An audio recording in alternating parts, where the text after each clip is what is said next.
పశ్చిమ గోదావరి జిల్లా భీమవరంలో రాష్ట్ర వ్యవసాయ సహకార సంఘ ఉద్యోగులు నిరవధిక సమ్మె బాట పట్టారు. ఉద్యోగుల వయోపరిమితిని 62 సంవత్సరాలకు పెంచాలని డిమాండ్ చేశారు. గత 3 నెలల నుంచి రాష్ట్ర వ్యాప్తంగా పలుచోట్ల ధర్నాలు, నిరసనలు చేపట్టినప్పటికీ ప్రభుత్వం తమ డిమాండ్లను నెరవేర్చడం లేదని తెలిపారు.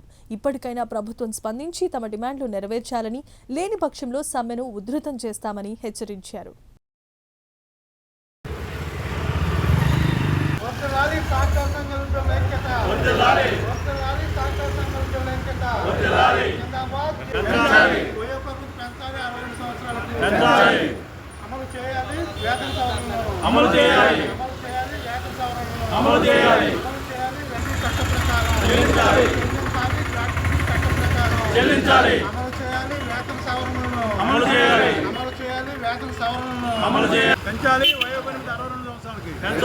పెంచాలి వయోపరిమితి 62 సంవత్సరాలకి.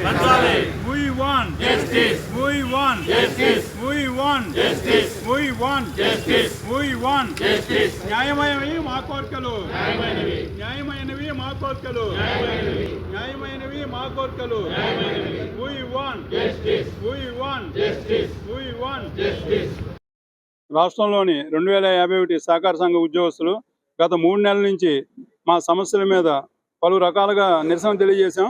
కానీ ప్రభుత్వం చర్చలకు రానందువలన మేము తప్పనిసరి పరిస్థితుల్లో నిరవధిక సమ్మెలోకి దిగాము. ప్రభుత్వం చాలా ఉదాసీన వైఖరితో ఉంది. రాష్ట్ర ప్రభుత్వ ఉద్యోగస్తులతో మాదిరిగా మాకు 62 సంవత్సరాలు పెంచుతా గవర్నమెంట్ నిర్ణయించింది. కాకపోతే ఆ నిర్ణయాన్ని అమలు చేయట్లేదు. అలాగే చట్ట ప్రకారం మాకు గ్రాట్యుటీ ఇవ్వాలని కోరుకుంటున్నాం.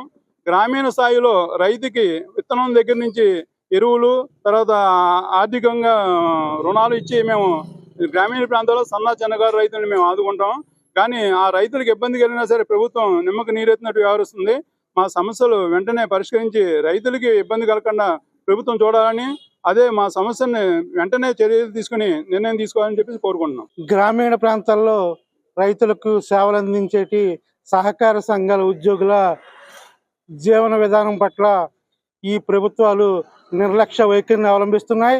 మరి 2019 నుంచి మాకు ఒక జీవో విడుదల చేసినప్పటికీ అది కార్యాచరణ అమలుకు నోచుకోవడం లేదు. మరి ఈ రోజున చట్ట ప్రకారం గ్రాడ్యుటీ మరి సంవత్సరానికి 1 సంవత్సరం సర్వీస్ చేసిన 15 రోజులు చెల్లించవలసి ఉంది. అలా ఎన్ని సంవత్సరాలు అన్ని 15 రోజుల ప్రకారం శాలరీ చెల్లించాల్సి ఉంది. అది కాకుండా మాకు ఏంటంటే మీకు ఎంత సర్వీస్ చేసినా మీకు 2 లక్షలే మినిమం అని చెప్పి చాలా అతి దారుణమైన ఉత్తర్వులు ఈ సహకార శాఖ కమిషనర్ జారీ చేశారు.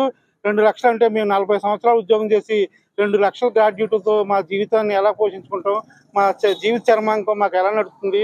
మీకు అధికారులు, రాజకీయ నాయకులు అందరూ ఈ విషయాన్ని క్షుణ్ణంగా పరిశీలించి మా సహకార సంఘాల ఉద్యోగులకు న్యాయం చేయాలి. మేము ఎన్నో ఉద్యమాలు చేసిన తర్వాత ఈ సమ్మెకు దిగాం. ఇంకా తప్పని పరిస్థితుల్లో ఇప్పుడు గ్రాడ్యుటీ అనేది ప్రభుత్వానికి బర్డెన్ కాదు. గ్రాడ్యుటీ అనేది సహకార సంఘాలు వాళ్ళు చేసిన సర్వీస్కి ఆల్రెడీ గ్రాడ్యుటీ ఫండ్ ఉంటుంది, అందులో చెల్లింతారు. అయినా ప్రభుత్వానికి ఏ విధమైన బర్డెన్ లేనప్పటికీ ఈ గ్రాడ్యుటీ చెల్లింపు అనేది 2 లక్షలు విధించడం చాలా దారుణమైన విషయం. అదే కాకుండా మరి ప్రభుత్వ ఉద్యోగులందరికీ 62 సంవత్సరాలు వయోపరిమితి చేశారు. మరి మా గ్రామీణ ప్రాంతాల్లో మేము సేవలు అందిస్తున్నాం. మాకు 62 సంవత్సరాలు చేసిన మా సహకార సంఘాలు మాకు జీతం చెల్లించగల కెపాసిటీలో ఉన్నాయి. కాబట్టి ఇది ప్రభుత్వానికి ఏ విధమైన బర్డెన్ లేదు. మాకు ప్రభుత్వం ఏ విధమైన డబ్బు ఇవ్వని అవసరం లేదు. కాబట్టి ప్రభుత్వ ఉద్యోగుల మాదిరిగా మాకు కూడా 62 సంవత్సరాలకి వయోపరిమితిని పెంచాలని ఈ సందర్భంగా డిమాండ్ చేస్తున్నాం.